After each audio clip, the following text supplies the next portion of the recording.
মোতালেব ভাই কি করতেছেন? মসজিদ পরিষ্কার করতেছি, কারণ বাড়ি থেকে আইছি আজকে শুক্রবার। মসজিদটা অনেক সুন্দর লাগছে।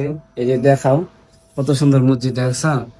এটা হচ্ছে কাঠগড়া এয়ারজেন্স অফিসের মসজিদ। ঠিক আছে, অনেক সুন্দর।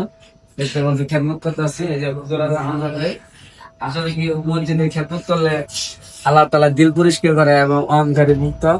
তো হুজুর, মসজিদ আপনি আমার থেকে অনেক দিন ধরে আপনি খাবেন এবং কি মসজিদ পরিষ্কার করেন, আপনার আবহাওয়া কি মতামত কি জানান? আলহামদুলিল্লাহ, মসজিদের খেদমত করাতে আমি খুবই আনন্দিত। কারণ এটা সবাই পারে না। দেখা গেছে যে আমরা যারা বাইরে সাইডে কাজ করি, মসজিদে আসতে পারি না, নামাজও পড়তে পারি না। ঠিক আছে। মসজিদে চাকরি করাতে দেখা যায় মসজিদের পাশেও থাকতে পারি, মসজিদে খেদমত করতে পারি এবং ইবাদত বন্দেগীগুলো ঠিক মতো করতে পারি।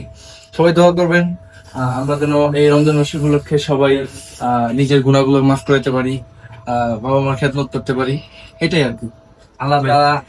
আল্লাহ তাআলা সবাই কবুল করেন এই কাজে। তো আমিও ভাবতে পারি না যে এই কাজে আমি হুজুরের সাথে শরীক হবো এবং মুসামুসি কাজ করবো। এটা একটা খেদমত, মসজিদে খুব ভাগ্যবান।